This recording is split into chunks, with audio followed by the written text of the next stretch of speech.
법원 얘기 나온 김에 또 유명인이 오늘 법정에 출두했습니다. 하재건 평론가님. 예, 하정우 씨가 네. 지금 프로포폴을 치료 목적 외에 투약했다는 혐의로 기소가 됐거든요. 아하. 오늘 오전에 공판이 열렸는데 네. 출석을 했습니다. 아하. 하정우 씨의 모습이 검은 마스크를 쓰고 검은 정장을 입고 저 모습이네요. 예, 변호인단과 함께 이제 들어갔다고 하는데 네. 심려 끼쳐드려서 너무나 죄송하고 성실히 재판에 임할 것이다. 이렇게 얘기를 하면서 들어가서 네. 긴장한 듯이 안경을 만지작거리기도 했다고 합니다. 하정우 씨의 법원 출석 모습 직접 한번 보시고 이어가 보도록 하겠습니다.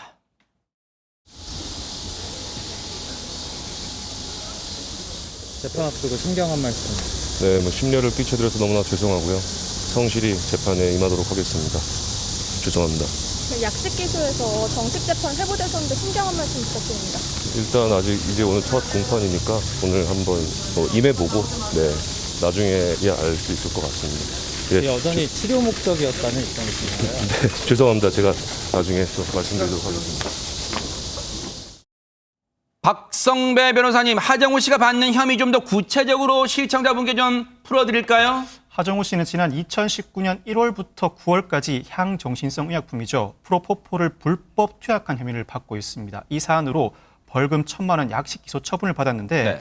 이뿐만 아니라 당시 동생 이름으로 차명 진료를 받았다는 논란도 제기돼 있습니다. 아하. 그렇지만 법원은 이 사건 약식으로 처리할 사건이 아니라면서 정식 재판으로 넘겨버렸습니다.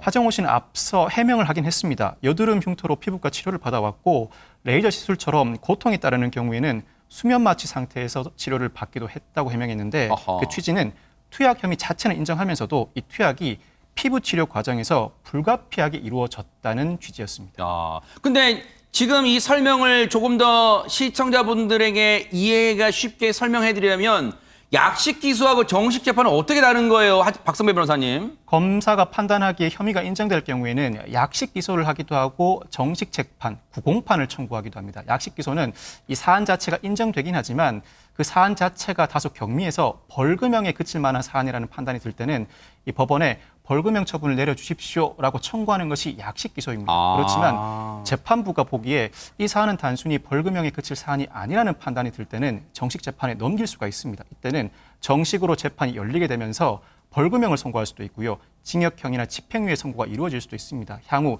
여러 차례 재판 과정을 거쳐 선고 결과가 나오게 됩니다. 그렇군요. 그런데 오늘 하정우 씨가 법원에 출석한 것도 화제를 모았지만요. 그에 못지않게 이지훈 변호사님, 하정우 씨의 변호인단도 지금 화제를 모으고 있다면서요. 왜 그런 건가요? 네, 하정우 씨가 대형 로펌 4곳에서 총 10명의 변호인단을 꾸렸다고 합니다. 대박 사건. 네, 그런데 이 변호인단 중에 일부는 부장 판사 출신, 경찰 출신, 또 부장 검사 출신으로 재직 당시 대검찰청 마약과장을 지낸 인물도 있다고 합니다. 이러면 전관도 2명이나 포함됐다는 얘기잖아요. 네. 하하. 그렇게 초호화 매머드급이라는 표현도 일부 언론에서 할 정도로 저렇게 변호인단을 10명이나 꾸렸어요. 그런데 저렇게까지 혹시 이 사안이 박성배 변호사님, 이 사안이 저렇게 전관까지 포함될 정도로 이렇게 초호화 매머드급으로 꾸릴 사안입니까? 혹시 아니라면 혹시 이게 무슨 어떤 행간의 의미를 갖고 있을까요? 실제로 이렇게 많은 변호사가 참여할 만한 사건은 아닌 것으로 보이는데 혹시나 하는 마음에 여러 변호사를 선임한 것 같습니다. 이 재판에 실제 참석한 변호인은 3명이라고 합니다. 네. 첫 공판기일에서 하정우 씨 측은 공소 사실을 모두 인정했다고 합니다. 즉 혐의 사실을 모두 인정했다는 취지입니다. 그러면서도 피부 치료를 받는 과정에서 의료인이 프로포폴을 직접 투약했다. 그리고 병원이 차트를 분산해서 기재하는 바람에 진료 기록 부상 투약량보다 실제 투약량은 그보다 적다는 점을 참작해달라고 호소했습니다. 아하. 또한 하정우 씨가 이 소속사 매출의 90%를 담당하고 있는 상황에서 혹여나 징역형 등이 선고될 경우에 소속사 지원 및 생계에 위협이 될 수 있다면서 벌금형 이상이 선고된다면 앞으로 개봉할 영화도 차질을 빚을 것이라며 선처를 호소하기도 했습니다. 아니 그럼 유인경 평론가님, 재판에서는 하정우 씨는 자기 입으로는 한마디도 안 했어요? 아닙니다. 최후 진술을 했다고 전해집니다. 네네. 몹시 떨리는 목소리로 최후 진술을 했다고 하는데요.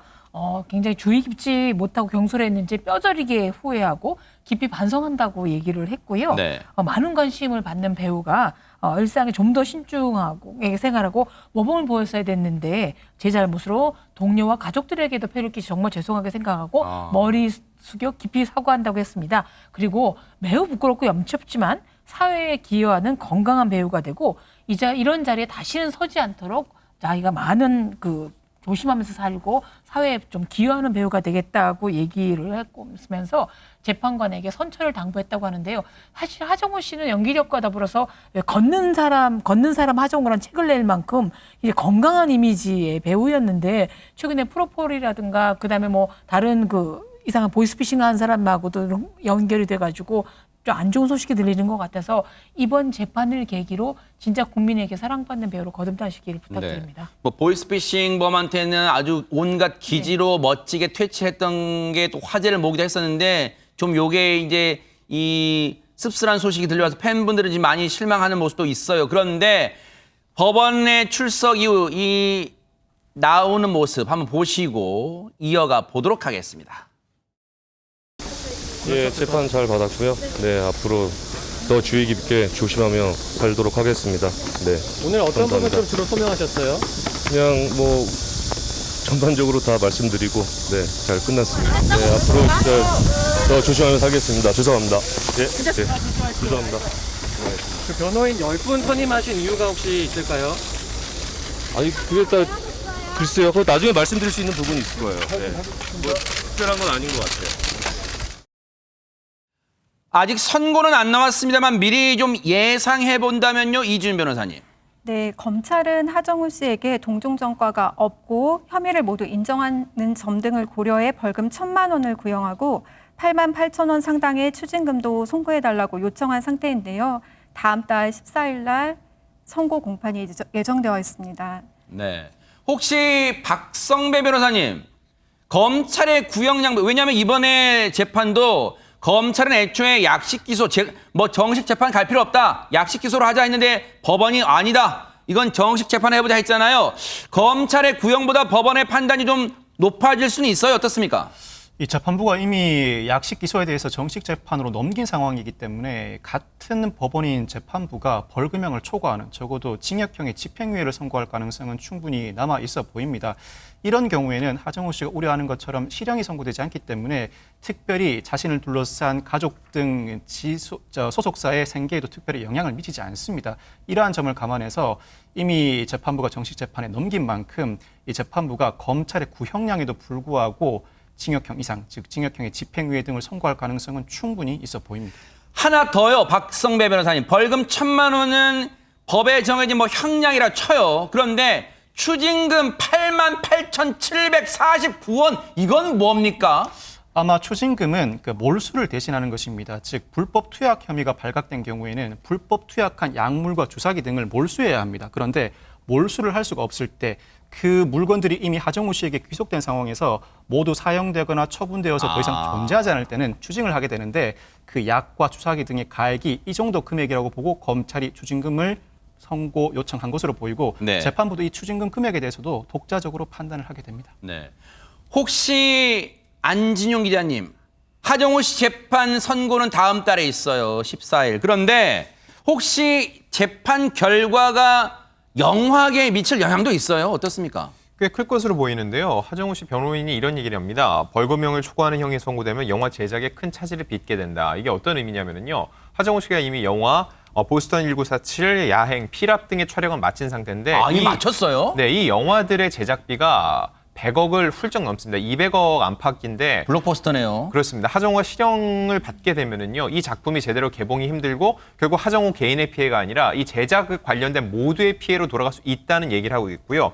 현재 또 드라마 수리남을 촬영하고 있거든요. 네. 그런데 이 수리남도 같은 선상의 문제가 있지만 또 하나의 문제가 있습니다. 뭘까요? 뭐냐면 소재가 바로 마약입니다. 아이고. 네, 이 프로포폴은 직접 마약이라기보다 향정신성 의약품으로 분류가 되기는 하는데 아무래도 이 소재적 특성 때문에 이번 재판 결과가 이 드라마 진행과 대중들이 바라보는 시선에도 영향을 미칠 수밖에 없을 것으로 보입니다. 앞서 하정우 씨의 최후 진술 그리고 재판 마치고 나왔을 때 했던 말은요. 그게 지켜지려면 일단 다음 달 14일 선고 결과를 좀 지켜봐야 될 것 같습니다. 끝까지 따라붙어 보도록 하겠습니다.